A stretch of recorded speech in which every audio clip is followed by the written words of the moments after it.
Hello friends, कैसे हैं आप सब। दोस्तों, एटीएल क्लासेस में आप सबका स्वागत है। जैसे कि हमने पिछली क्लास में आपसे कुछ एटीएल के इंट्रोडक्शन के बारे में बात करी थी। तो दोस्तों, एटीएल दो कोर्स प्रोवाइड कराती है। एक लॉन्ग ड्यूरेशन कोर्स है जिसका नाम होता है ई अकाउंट्स मैनेजर, और एक 3 मंथ कोर्स होता है जिसका नाम है ई अकाउंटेंट।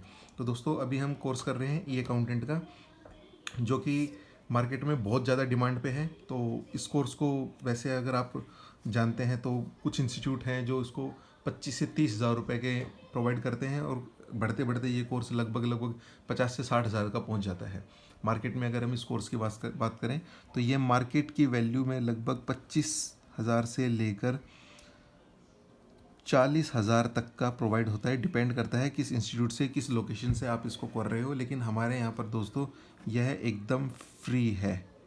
ठीक है, हमारे यहाँ एकदम फ्री है। हम आपसे किसी प्रकार का कोई चार्ज नहीं ले रहे हैं।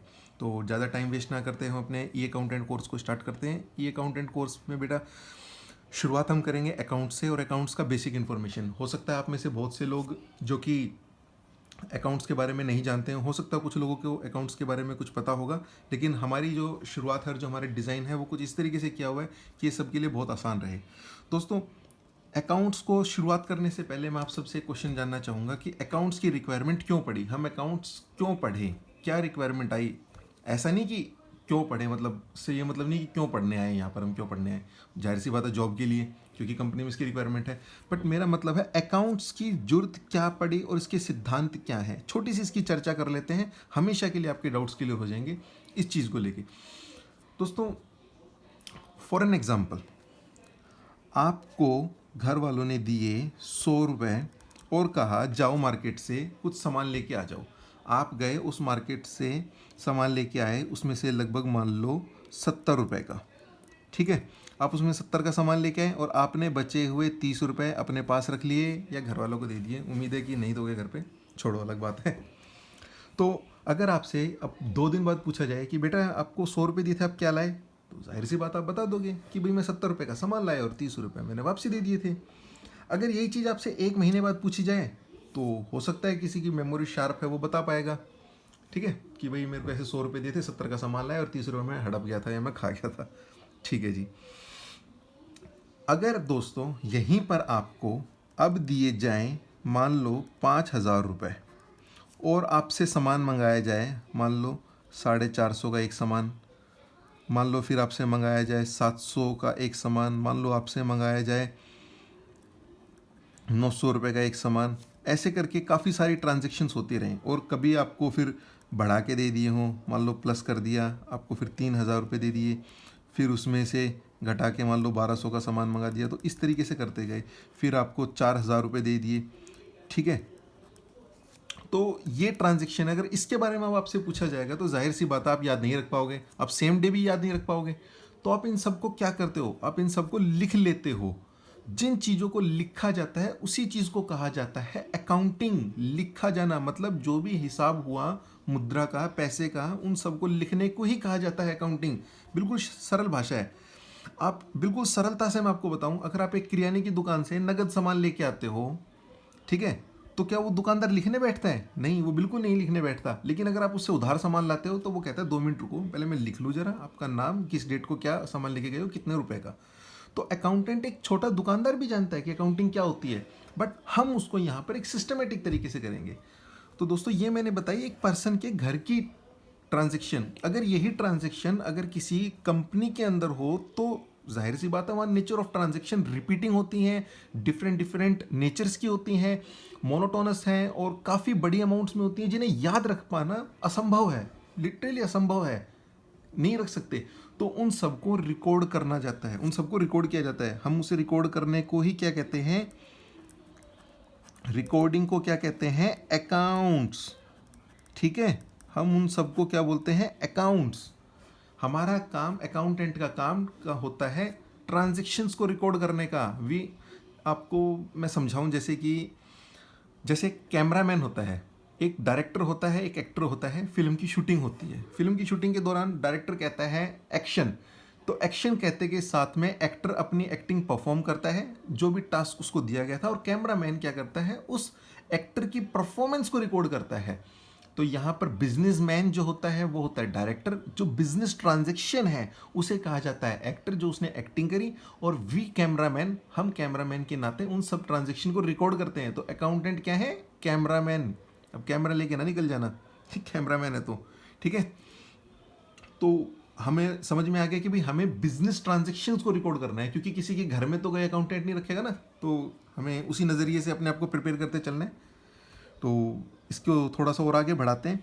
अब कहोगे कि भाई ये क्या है, इसको तो पहले भी लोग रिकॉर्ड करते थे। इसको पहले लोग रिकॉर्ड करते थे हिंदुस्तान में तो खाता नाम से, बही खाता, लोगों के खाता लिख दिया कि भाई फलाने दिन क्या सामान ले गया था, और जब वो ट्रांजैक्शन होती थी तो उसे रिकॉर्ड करते थे, जब वो पैसे देता था तो उसको लिख देता था। ऐसे कुछ उनका सिस्टम था लिखने का। लेकिन उसके अंदर क्या था कि गड़बड़ होने के चांस ज़्यादा थे। एक नेचर की ट्रांजैक्शन रहती थी, सिंगल एंट्री सिस्टम रहता था कि उसमें सिर्फ लिखी जाती थी चीज़ें कि हाँ भाई फलाना लेके गया, उसको बढ़ाया घटाया जा सकता था, उसको क्रॉस चेकिंग नहीं की जा सकती थी, है ना। तो उन सब के बहुत डिफ़िकल्टीज थी उनके अंदर, और उनको ट्रेस कर पाना, बहुत से डिमेरिट्स थे, हम सब जानते हैं। तो उसके बाद हमारे पुराने ज़माने में हम जानते हैं प्रोफेसर कपिसी को, जिन्होंने ये सिद्धांत दिया था हमको, double entry system. Double entry system का मतलब क्या है दोस्तों? अकाउंट्स पूरी की पूरी चलती है डबल एंट्री सिस्टम पे। क्या होता है डबल एंट्री सिस्टम? उन्होंने ये जाना डबल एंट्री सिस्टम को कि कोई भी जो ट्रांजैक्शन होती है उसके अंदर अगर हमने कभी कोई चीज़ परचेज करी तो क्या होगा? जाहिर सी बात है, माल आता है,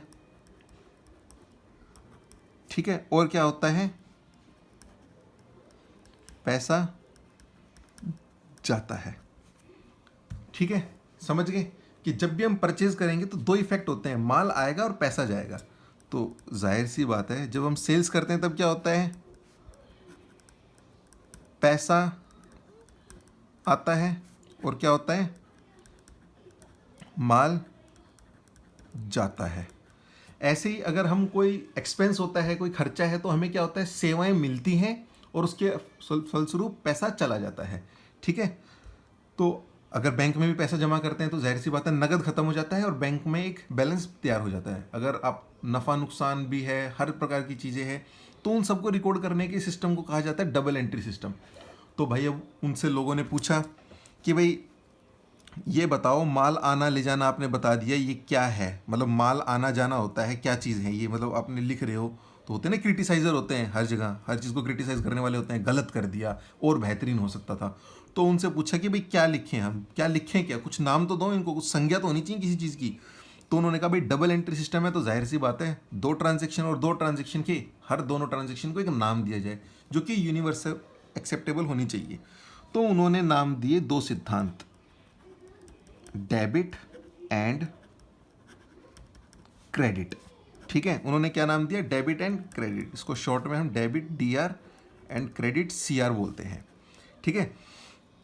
तो उन्होंने हमें क्या बताया कि ये दो इफेक्ट होंगे, हर चीज़ में दो असर होते हैं। तो एक असर का नाम डेबिट, दूसरे असर का नाम क्रेडिट। बोले बहुत अच्छी बात है जी, आपने दो असर का नाम बता दिया, लेकिन क्या दो असर? समझाओ तो कि दो असर क्या? आना डेबिट या जाना डेबिट? आना क्रेडिट या जाना क्रेडिट? पैसा लेना डेबिट या देना डेबिट? पैसा लेना देना, खर्चे, नफ़ा नुकसान, क्या डेबिट क्रेडिट? उन्होंने कहा यार बात तो ठीक है, लोगों ने पूछा हमसे। उन्होंने सिद्धांत बनाए इसको लेके, जिसे बोलते हैं हम गोल्डन रूल्स। पहले तो ये रूल्स ही थे अकाउंट्स के, लेकिन लोगों ने इसको चमकाने के लिए गोल्डन रूल्स नाम दे दिया, ठीक है। तो ये तीन सिद्धांत हैं। अगर आपने ये तीनों सिद्धांत समझ लिए तो अकाउंट्स में कुछ भी समझना शेष नहीं रह जाता। मतलब ट्रांजैक्शन को रिकॉर्ड करने का तरीका बता रहा हूं मैं। किसी भी ट्रांजैक्शन को आप इन तीन सिद्धांत के जरिए रिकॉर्ड कर सकते हो। ऐसी कोई भी ट्रांजैक्शन नहीं है जो इन सिद्धांत से परे हो, ठीक है। और यही नहीं कि आप हिंदुस्तान में, आप दुनिया के किसी भी देश में अगर आप इन सिद्धांत का फॉलो करते हो तो आप किसी भी बिजनेस ट्रांजैक्शन को, किसी भी ट्रांजैक्शन को आप रिकॉर्ड कर सकते हो, ठीक है। सबसे ज़्यादा महत्वपूर्ण है ये, सबसे ज़्यादा the most important rules. First है debit, what comes in, debit what comes in, and इसको लिखने का तरीका थोड़ा सा ऐसा ही होता है, क्रेडिट व्हाट गोज आउट। जो भी आएगा वो डेबिट है। जब पूछा ना कि डेबिट किसको माने, क्रेडिट किसको माने, तो उन्होंने बताया कि जो भी चीज़ आएगी दैट इज़ डेबिट और जो भी चीज़ जाएगी दैट इज़ क्रेडिट। बोले अच्छा जी। फिर पूछा कि भाई आना जाना ही होता है, लेना देना भी तो होता है। बोले हाँ लेना देना भी होता है। तो बोले वो लेना देना भी बताओ। तो उन्होंने लेना देना बताया। उन्होंने बताया डेबिट द रिसीवर, जो भी प्राप्त करेगा उसको डेबिट कर देंगे, एंड क्रेडिट द गिवर। ठीक है, देने वाला क्रेडिट होता है। आप जब भी ट्रांजैक्शन करेंगे, जैसे ये ट्रांजैक्शन थी, माल आया और गया, ठीक है, माल आया पैसा गया, ठीक है, तो दोनों ट्रांजैक्शन हो रही है ना इसके ऊपर, तो ये दोनों ट्रांजैक्शन में इस पे यूज होंगी। अभी थोड़ा सा कैसे होंगी मैं आपको डिस्कशन करता हूँ, फिर आप लिखते चलो। बोले भाई आना जाना और लेना देना समझ में आया, व्यापार में नफा नुकसान भी तो होता है, उसको बताओ। तो उन्होंने बताया debit all expense and loss, हर प्रकार का खर्चा और नुकसान। यदि व्यापार में कोई खर्चा किया गया है या किसी भी प्रकार का कोई भी नुकसान है, उस सब को हम क्या करेंगे, डेबिट। और इसी तरीके से credit all income and gain, कोई भी आमदनी या बढ़ोतरी किसी भी चीज़ में, ठीक है, हम उस सब को क्या करेंगे, इनकम एंड गेन को क्या करेंगे, हम क्रेडिट कर देंगे। ठीक है, तो समझ में आया। तीन सिद्धांत क्या है, तीनों सिद्धांत, debit what comes in, credit what goes out, debit the receiver, credit the giver, debit all expense and losses, credit all income and gain. इनके चलते ही ट्रांजैक्शन होती है। अब ये ऐसा नहीं है कि ये दोनों ही साथ में आएंगे हमेशा, कि व्हाट कम्स इन है तो गोज आउट ही होगा। इस डेबिट के साथ ये क्रेडिट भी आ सकता है, ये तो है ही, और ये क्रेडिट भी आ सकता है, या ये तीनों एक साथ भी आ सकते हैं, डिपेंड करता है ट्रांजैक्शन पर, लेकिन इनकी वैल्यू सेम होती है। फॉर एग्जांपल अगर ये 1000 है तो ये भी 1000 ही होगा, ये 300 है तो ये भी 300 ही होगा। हो सकता है एक डेबिट 300 है तो 3000 है तो ये 300, मान लो 300 और अगला 2700, ऐसे भी हो सकता है। ठीक है, तो हमें मतलब ये डेबिट क्रेडिट बराबर रखना पड़ता है, क्योंकि जितना, जाहिर सी बात है, लॉजिक है, जितना माल आएगा उतना तो जाएगा, है ना। जो मतलब माल आ रहा है, पैसा जा रहा है, पैसा आ रहा है, माल जा रहा है, तो ये सब ट्रांजैक्शन बराबर ही तो होंगी ना। ऐसा तो नहीं है कि आपने 1 लाख का सामान लाए और उसके बाद आपने उसे 1 लाख का 1 लाख में बेच दिया, मुनाफा करके भी बेचा होगा। तो माल की वैल्यू और मुनाफा ये दोनों होते हैं ना। तो इसी तरीके से मैं आपको ये सब समझा रहा हूँ। ठीक है, ये बिल्कुल बेसिक है, बिल्कुल बेसिक, इसके अंदर कोई भी कन्फ्यूज़न नाम की चीज़ ही नहीं है, और आप इसको तरीके समझ सकते हैं। आपने उम्मीद है नोट कर लिया होगा, नहीं तो बैक करके आप इसको नोट कर लेना। ठीक है, मैं आगे चलता हूँ।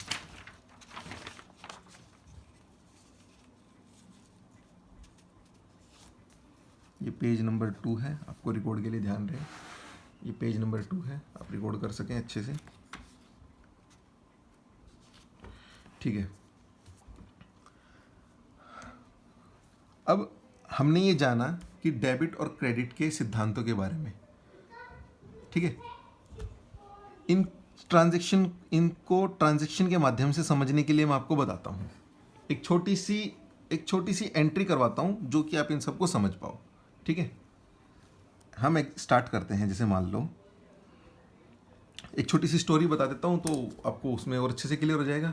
वो ये है कि मान लो एक लड़का है, वो एक छोटे टाउन में रहता है, और उसने अपने फादर को बोला कि देखो भाई जॉब वॉब तो कहीं लग नहीं रही है, तो क्यों ना मैं एक बिज़नेस स्टार्ट कर लूँ। तो उनको थोड़ा सा था भी कि भाई हम बिज़नेस स्टार्ट कर लें। तो उसने बिज़नेस स्टार्ट करने के लिए बेटा क्या चीज़ों की ज़रूरत होती है, बिज़नेस के लिए उसे ज़रूरत थी कैपिटल की। अगर कैपिटल है तो जाहिर सी बात है, या तो प्रॉपर्टी किराए पे ले लेगा, खरीद सकता है, कैपिटल पे डिपेंड करता है कि कितनी कैपिटल है, ठीक है। उसके बाद उसे ज़रूरत है लैंड की, ठीक है, वो अपनी भी हो सकती है, रेंटेड भी हो सकती है, इसे हम कह सकते हैं ऑन, ठीक है, और रेंटेड, ठीक है जी, समझ में आया। अब जाहिर सी बात है उसके ऊपर कुछ दुकान अगर उसने ली है, मान लो हम एग्जांपल लेके चलते हैं कि बिजनेस कर रहा है वो क्लॉथ अपैरल, ठीक है, कपड़ों की वो दुकान खोली है उसने, तो उसने कुछ पैसे लिए अपने पापा से और उसने उस पैसे में से एक ज़मीन किराए पे ली या अपनी ही थी, कुछ भी था उसके अंदर से, उन दोनों का अलग है, हम मान लेते हैं कि किराए पे ली, रेंटेड, हम ये मान के चलते हैं।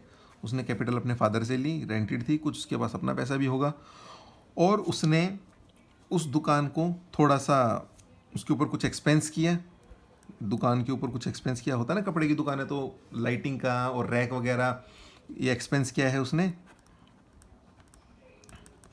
फर्नीचर, फर्नीचर होता है जो टेबल चेयर वगैरह कुछ होती हैं, एंड फिक्सचर, जैसे दुकान के ऊपर रैक वगैरह उसने बना ली जो फिक्स हो गए, उन्हें फिक्सचर्स कहते हैं।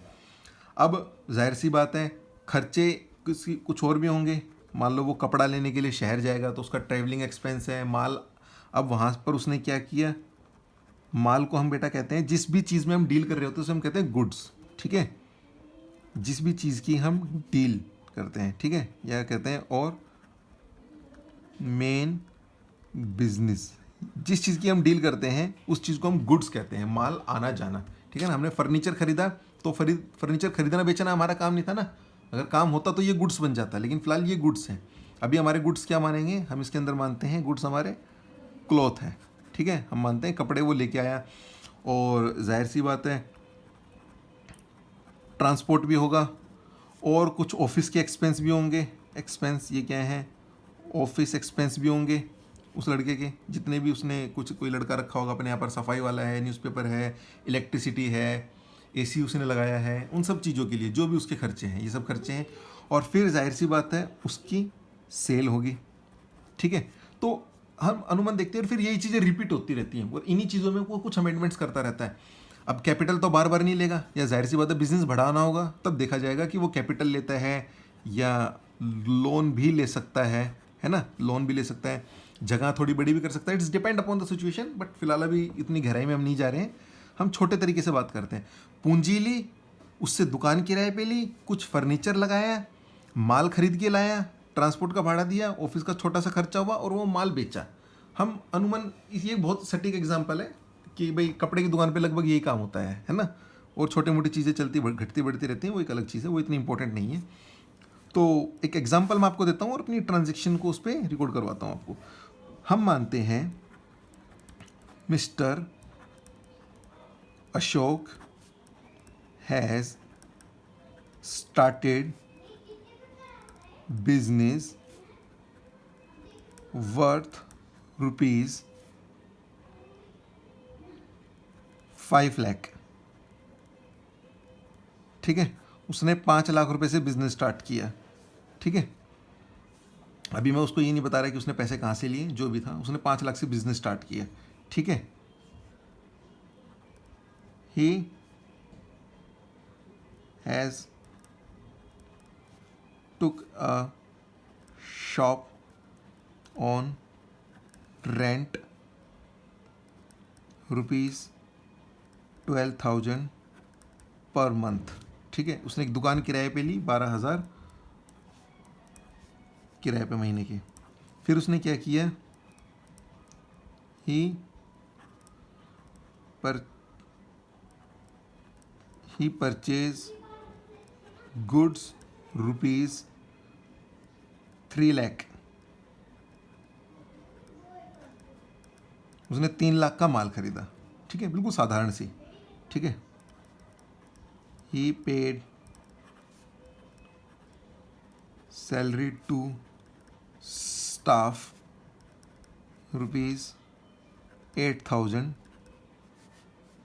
पर मंथ, ठीक है। एक और है, सिर्फ लास्ट इसको कर देते हैं, छोटा सा क्वेश्चन बनाते हैं। ही सोल्ड गुड्स 5 लाख, या इसको हम कर देते हैं 4.5 लाख रुपए का उसने माल बेच दिया, ठीक है ना। 5 लाख थोड़ा सा एक साथ मिल जाता, कंफ्यूज ना करता, ठीक है। तो हमने 3 गोल्डन रूल समझे थे अभी तक। आप अपनी वीडियो जब समझोगे तो इसको पॉज करके पीछे जाके देख सकते हो, ठीक है। और इसका सॉल्यूशन आप करके मुझे बताना कि आपने क्या सॉल्यूशन किया है। मैं अपनी वीडियो को यहीं स्टॉप करता हूँ और इसी को आप थोड़ा बताना कि ये कैसे है, आपने अपनी तरफ से कैसे दिए हैं, ठीक है। चलो इसका सॉल्यूशन करते हैं। आप भी अपना सॉल्यूशन करना कि किसने अपने आप से किया था। मैं चाहूँगा कि आप अपने आप से सॉल्यूशन करें। Mister Ram has started a business 5 lakh, ठीक है। उसने बिजनेस स्टार्ट किया, रेंट ली, रेंट पे दुकान ली और उसने माल खरीदा, ये सब चीज़ें थी, ठीक है। अब एक चीज़ देखो, एक छोटी सी चीज़ मैं आपको बता देता हूँ। बिजनेस और ऑनर ये दोनों सेपरेट होते हैं। बिजनेस अपने आप में एक अलग यूनिट होता है, मालिक अपने आप में एक अलग यूनिट होता है। हम ट्रांजैक्शन करते हैं बिजनेस में, ये सारी ट्रांजैक्शन इस बिजनेस की हैं। पैसा मालिक ने लगाया है तो मालिक इसका क्रेडिटर हो सकता है, जाहिर सी बात है, ये कैपिटल है इसकी। हम इसको ऑनर को हम क्या बोलते हैं, कैपिटल की संज्ञा देते हैं हम इसको, ठीक है। हम इसको कैपिटल की संज्ञा देते हैं। बट बिजनेस जो है, हम अकाउंट्स किसकी रिकॉर्ड करते हैं, अकाउंट्स किसकी बनाते हैं हम, बिजनेस की। जो अकाउंट्स मेंटेन होती हैं वो बिजनेस की होती हैं, इसकी नहीं होती, इसकी की जाती हैं, ठीक है। तो हम बिजनेस मैन को नहीं ध्यान में देते हैं, हम बिजनेस को ध्यान में देते हैं और ट्रांजैक्शन यहाँ होती है। तो पैसे देने वाला ये है, तो हमने अपना सिद्धांत जाना था ना, क्रेडिट द गिवर, ठीक है, एंड डेबिट व्हाट कम्स इन। मैंने आपको बताया था नहीं, कुछ भी किसी के साथ यूज हो सकता है। तो debit what comes in and credit the giver, ठीक है। तो आपका सबसे पहली एंट्री हम इसके ऊपर करें। हमारी ट्रांजैक्शन क्या है, mister Ashok has started a business with ₹5 lakh, ठीक है। उसने 5 लाख रुपए से बिजनेस स्टार्ट किया। तो एंट्री क्या बनाएंगे हम इसके ऊपर, debit what comes in and credit the giver. ये 1-2 बार ही बता रहा हूँ मैं, इस सिद्धांत से चलेंगे, बाकी आपको याद रखना है। इस क्लास के बाद में इन सब चीज़ों को याद कर लेना। तो क्या होगा, पैसा क्या आया, हम मानते हैं कैश आया, ठीक है, या बैंक लिख लेते हैं, बड़ी अमाउंट है, छापा ना पड़ जाए। Bank account debit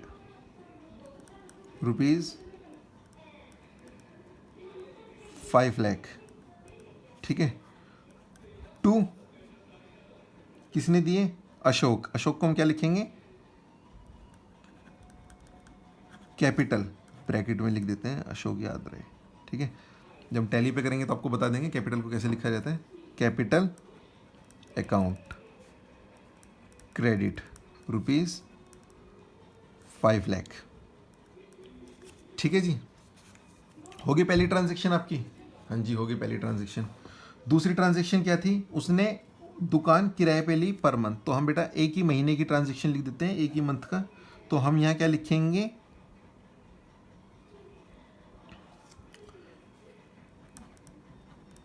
debit all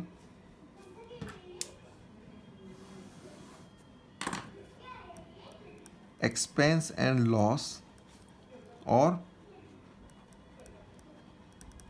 credit what goes out, ठीक है। तो क्या ट्रांजैक्शन बनेगी यहाँ पे हमारी, रेंट अकाउंट डेबिट, इसको DR ऐसे लिख देते हैं, कितना था 12,000, ठीक है। टू, हम बड़े ईमानदार लोग हैं, हमने बैंक से पैसा दिया है, bank account,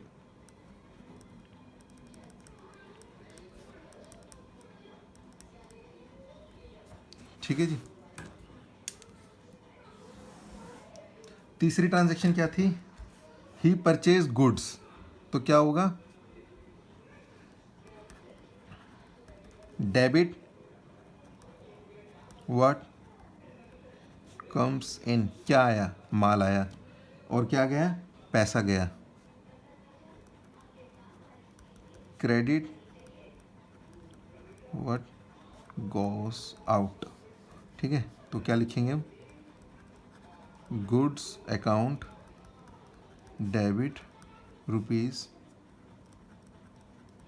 3 lakh to bank account credit rupees 3 lakh. ठीक है जी।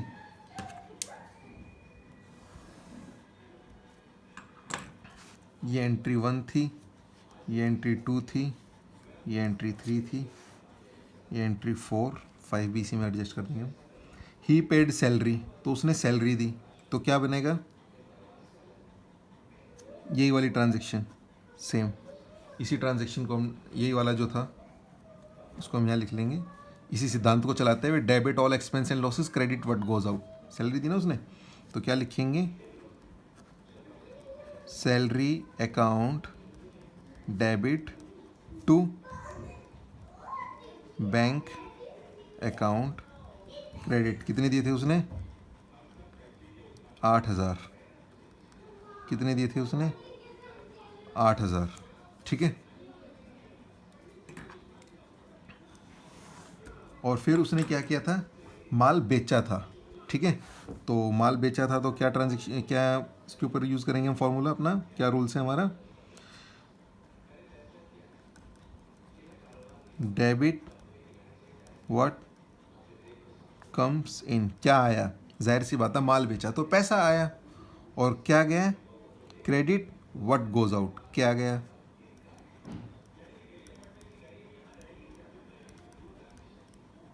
Goes out.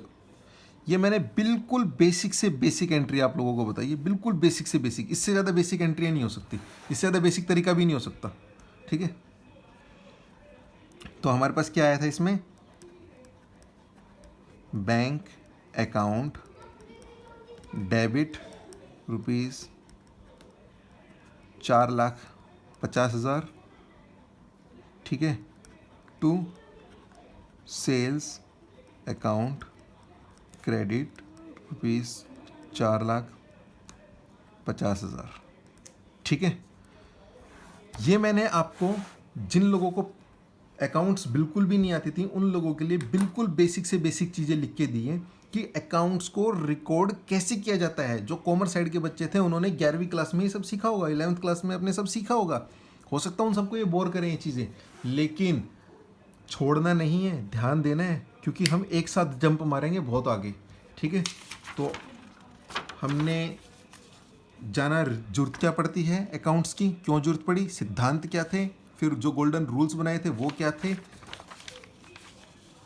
बिजनेस के ट्रांजैक्शंस, एक छोटी सी बिजनेस ट्रांजैक्शन को मैंने बताया, बिल्कुल छोटी सी है, उसके बाद हमारे लेवल बढ़ते जाएंगे, तो ध्यान से देना है, बिल्कुल ध्यान से करना है इसको। ठीक है, और फिर एक छोटी सी ट्रांजैक्शन, बिल्कुल बेसिक ट्रांजैक्शन आपको दिखाई है, आपको मैंने बताया बिजनेस और ऑनर क्या होते हैं।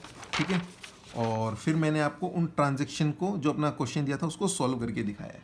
ठीक है, उम्मीद है आप लोग बोर नहीं हुए होंगे और अच्छे से आप सब समझ गए होंगे। धन्यवाद, बहुत बहुत धन्यवाद आप सबका।